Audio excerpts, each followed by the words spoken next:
سچائی کے ساتھ اگر آپ بات کرنے اور بات سمجھانے کے عادی ہیں تو آپ انسانیت کے قافلے کو بہتری کی طرف لے جا رہے ہیں۔ یہ اس انسان کی آواز ہے جس کے لفظ جسموں کی دیوار میں ایک کھڑکی کھول دیا کرتے تھے، وہ کھڑکی جس سے جھانک کر دیکھنے سے سماجی ناہمواری، فرقہ-واریت، سیاسی اور مذہبی آمریت کے خلاف ایک بہتا ہوا دریا دکھائی دیتا، جس کی ہر موج فکر کی ناؤ کو پار لگانا چاہتی تھی۔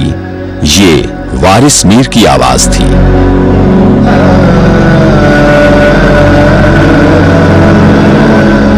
یہ پروفیسر محمد وارث میر کی کہانی ہے، قلم قبیلے کے ایک ایسے ممتاز فرد کی داستان جس نے شاعر مشرق حضرت علامہ محمد اقبال کے شہر سیالکوٹ میں پیدا ہو کر اپنی زندگی اقبال ہی کی طرح فکر اور سوچ کے احیاء کے لیے بسر کی۔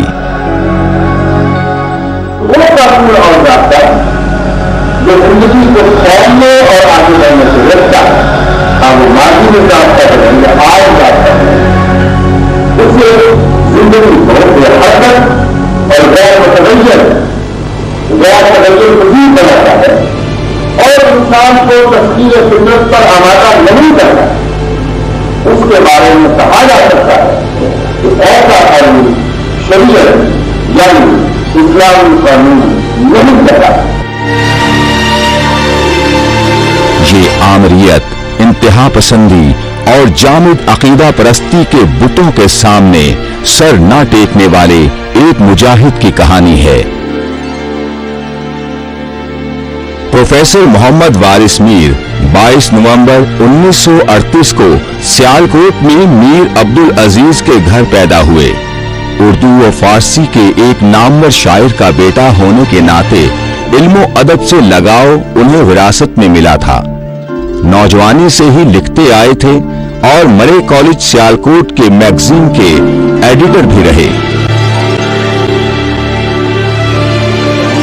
اپنا جو روایتی علم ہے اس کے ساتھ ان کا کافی وہ تھا، اس کی دلچسپی اقبال میں اور پاکستان میں، تحریک پاکستان میں۔ وہ اسلام کو 1400 سال پیچھے نہیں لے کر جانا چاہتے تھے۔ وہ سمجھتے تھے کہ یہ عصر حاضر اور آئندہ کے مستقبل کے بھی لیے ایک مذہب ہے۔ وہ بڑے کھلے ذہن کے آدمی تھے اور بڑے دوست متین درویش قسم کے آدمی، مطلب ان میں کوئی ایسا کر و فر نہیں تھا، کوئی ایسا مغربیت نہیں تھی ان میں، اور بڑے دیسی قسم کے آدمی تھے۔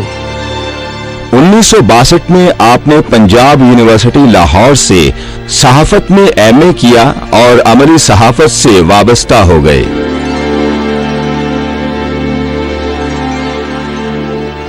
یہ سیالکوٹ سے آئے تھے، یہ ہماری کلاس میں ہوتے تھے۔ ہماری کلاس کا یہ عالم تھا کہ چونکہ نیا نیا ڈپارٹمنٹ کھلا تھا نا، اس لیے 2 کلاسیں نہیں ہوتی تھی۔ وہ نا 5th ایئر اور 6th ایئر کو ایک ہی کمرے میں بٹھا دیتے تھے، تو ہمارے ساتھ بہت بزرگ آدمی بھی پڑھتے تھے۔ ہم سارے اسٹوڈنٹ تھے، کافی دنوں کے بعد جو ہم سے بہت بڑے تھے بزرگ، ان سے تو ہماری بے تکلفی نہیں ہوئی، لیکن وارث میر سے کچھ بے تکلفی ہو گئی۔ پروفیسر وارث میر پنجاب یونیورسٹی میں 1965 میں استاد کے طور پر ملازمت میں آئے تھے۔ یہ وہی وقت تھا جب میں فیلڈ مارشل محمد ایوب خان کی کابینہ میں 1965 میں وزارت قانون اور پارلیمانی امور کے طور پر میں نے منصب سنبھالا۔ وارث میر پنجاب یونیورسٹی کے شعبہ صحافت کے چیئرمین بھی بنے۔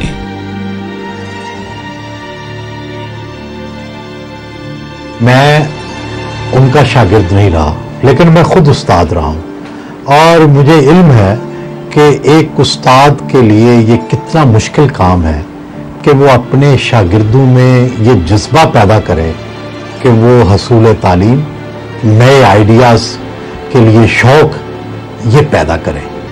پروفیسر وارث میر کے بہت سے شاگرد میرے کولیگ رہے، اور میں نے خود بھی پروفیسر وارث میر کو جب میں نے جنگ جوائن کیا تو وہ وہاں ریگولرلی آتے تھے، تو میں نے انہیں آبزرو کیا، مشاہدہ کیا، ان سے بات چیت کی، تو اور پھر میں نے دیکھا کہ ان کے شاگرد ان سے کتنی محبت کرتے ہیں، ان کے ساتھ فرینک ہیں، اپنے ذاتی مسائل بھی ان کے ساتھ ڈسکس کرتے تھے، ان سے گائیڈنس لیتے تھے. تو یہ جو رشتہ وہ اپنے شاگرد کے ساتھ قائم کرتے تھے وہ ان کا تعمر رشتہ رہتا تھا شاگردوں کے ساتھ. 1968 کا زمانہ تھا جب ہم یونیورسٹی میں آئے تو وارث میر وہاں پروفیسر تھے جرنل ڈپارٹمنٹ میں، اور ہم نے ان کی کلاسز اٹینڈ کی کچھ، اس کے بعد ایجوکیشن شروع ہو گیا. مسٹر بھٹو کی حکومت ختم ہو چکی ہے، سارے ملک میں مارشل لا نافذ کر دیا گیا ہے، قومی اور صوبائی اسمبلیاں توڑ دی گئی ہیں، صوبائی گورنر اور وزیر ہٹا دیے گئے ہیں، البتہ آئین کو منسوخ نہیں کیا گیا ہے. اس کے بعض حصوں پر عمل درآمد روک لیا گیا ہے.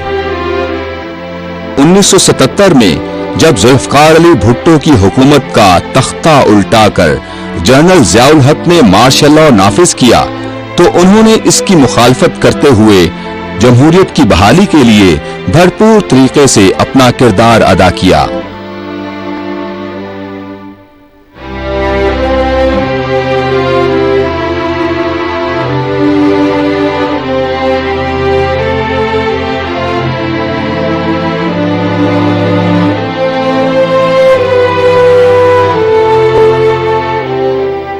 انیس سو 1978 میں جب ذوالفقار علی بھٹو کو پھانسی دی گئی تب وہ لندن میں تھے اور سانحہ مشرقی پاکستان کے حوالے سے برطانوی پریس کے کردار پر سٹی یونیورسٹی سے ایم فل کر رہے تھے.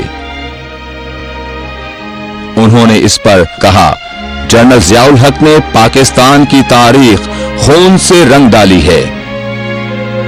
ذوالفقار علی بھٹو کی پھانسی کے سخت مخالف تھے اور اس کو ایک گھنونا جرم سمجھتے تھے ضیاء الحق کا، اور اس مقدمے کو ایک بالکل جھوٹا مقدمہ تصور کرتے تھے، اور وہ ہر طرح سے ذوالفقار علی بھٹو کے خلاف قائم کیے گئے مقدمے کے بھی خلاف.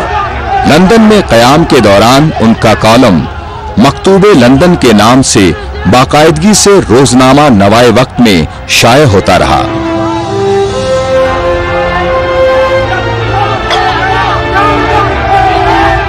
بھٹو کی پھانسی پر برطانیہ میں پاکستانی کمیونٹی کے احتجاج کے وہ عینی شاہد رہے.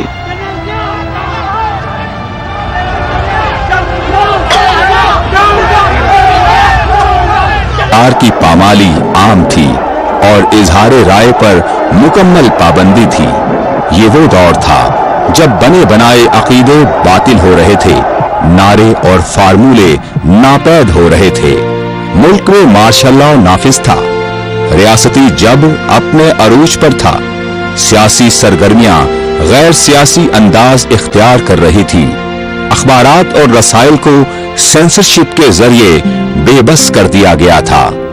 ایسے میں بہت سے دانشور تو ایسے تھے جو عوام دوستی اور اجتماعی شعور کا سودا کر کے آمروں سے ہاتھ ملا چکے تھے. باطل کے شکنجے میں ہے یہ جان، انسان کے سہ میں بیٹھے ہیں خونخوار درندے ہیں، رقصاں خونخوار. بہت کم لوگ ایسے ہوں گے جو کھل کر بات کرنے کی جرات کرتے. کسی کا کوئی شعر مردہ سوچوں کو زندگی بخشتا تو کسی کی تحریر. ایسے میں جو چند لوگ صحافتی لہجوں میں تبدیلی کی فصل بونے میں مشغول تھے، ان میں سے ایک نام وارث میر کا تھا. وہ دور تھا جب کوڑے لگتے تھے، وہ دور تھا جب قید ہوتی تھی، اور ان دنوں میں سمجھتا ہوں عثمانی صاحب تھے، حسین نقی تھے، اور ان کے ساتھ وارث میر صاحب تھے. جو ادوار وارث میر صاحب نے دیکھے پاکستان کی تاریخ کے، خدا نہ کرے کہ ہمارا آج کا صحافی اس دور کو دیکھے. وہ آمریتوں کے فسطائیت کے زمانے تھے، جبکہ لکھنے والا جو تھا وہ ہر وقت زیر عتاب رہتا تھا. نظریاتی کشمکش کے اس نازک دور میں تدریسی مصروفیات کے باوجود وارث میر سیاسی اور صحافتی حلقوں میں سرگرم پائے جاتے تھے. اور میں سمجھتا ہوں بڑا مشکل وقت تھا. وہ چند لوگ ہی تھے جو یہ پوزیشن لے رہے تھے. میری نظر میں پروفیسر وارث میر کی اہمیت ایک مفکر کی ہے، ایک ایسے مفکر کی جو تاریخ کا دھارا موڑنے والا مفکر تھا. وہ بڑے دلچسپ آدمی تھے، پروفیسر بھی تھے، ٹیچر بھی تھے، کالم نگار بھی تھے اور دانشور بھی تھے. ہمارے ملک میں صحافی دانشور کم ہوئے ہیں، تو وہ ان صحافیوں میں سر فہرست اپنے دور کے جو صحافی بھی تھے اور دانشور بھی تھے. جب مجھے کوئی ضرورت پڑتی تھی کسی ایشو پر گفتگو کرنے کے لیے یا ٹیلی ویژن پہ جا کر پیش ہونے کے لیے، تو میں اپنے اس گروپ کو درخواست کرتا تھا. ہم اکٹھے ہو کر تو وہاں گفتگو کرتے تھے، برین اسٹارمنگ سیشن ہوتا تھا اور اس میں مجھے بڑی مدد مل جایا کرتی تھی. سیاسی اور سماجی تناؤ کی اس فضا میں وارث میر حکومت میں غیر جمہوری طرز عمل کو اپنی تنقید کا نشانہ بناتے تھے، لیکن وہ تنقید برائے تنقید نہیں ہوتی تھی، بلکہ آپ قرآن و حدیث کے گہرے مطالعے اور دیگر اقوام کے حالات کی روشنی میں ان مسائل کا حل بھی تجویز کرتے تھے. جنرل ضیاء الحق کچھ سیاسی جماعتوں کے ساتھ مل کر تو آئین میں ترمیم کروانا چاہ رہا تھا اور اپنی مرضی کا ایک شریعت بل جو ہے اس کو منظور کروانا چاہ رہا تھا، اور اس شریعت بل کا مقصد پاکستان میں شریعت کا نفاذ نہیں تھا بلکہ ضیاء الحق کی آمریت کو مزید دوام بخشنا تھا. تو اس کی بھی وہ مخالفت کر رہے تھے. وہ آمریت کے بالکل سخت خلاف تھے اور آمریت بھی وہ بڑی بربریت والی تھی، لوگوں کو کوڑے مارے جا رہے تھے، فصیلوں پہ، جیل کی فصیلوں پہ پبلک ہینگنگز ہو رہی تھیں، پھانسیاں دی گئی تھیں. تو میر صاحب کے اندر جو ایک انسان دوست شخص تھا اور ایک دانشور تھا، وہ اس سے بہت زیادہ انہوں نے بغاوت کی. ان کے کالم میں پڑھتی تھی باقاعدگی سے. ان کے کالم کے اندر اندیشے بھی ہوتے تھے، فکر اور فلسفہ بھی ہوتا تھا، ملک کی تعمیر کا شوق بھی ہوتا تھا اور نئی نسل کو پروان چڑھنے کا جذبہ بھی ہوتا تھا. بہت خوبصورت کالم لکھے ہیں انہوں نے. میر صاحب کا کالم جب چھپتا تھا اور جب ہم جیل میں ہوتے تھے تو سب سے پہلا کالم جیل میں قیدی جو پڑھتے تھے وہ وارث میر کا کالم تھا. سب سے پہلا کالم. اخبار کی باہر کی سرخیاں نہیں پڑھتے تھے، اندر کہ آج وارث میر صاحب نے کیا لکھا. اس سے حوصلہ پیدا ہوتا تھا.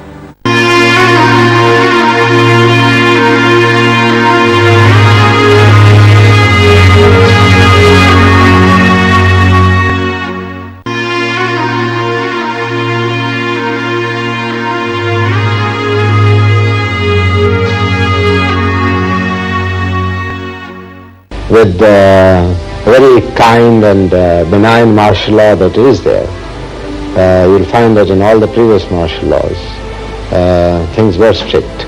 We started out with an open hand. This is the example I keep on giving it. وارث میر کی باغیانہ روش برسر اقتدار طبقے اور اس کے نمک خاروں کو پسند نہ آئی، چنانچہ ایک سازش کے تحت جامع پنجاب میں ان کے خلاف ایک منظم مہم شروع کی گئی. ان کو مختلف ہیلوں اور بہانوں سے تنگ کیا جانے لگا. انہیں ملازمت سے برطرف کرنے کی دھمکیاں دی گئیں.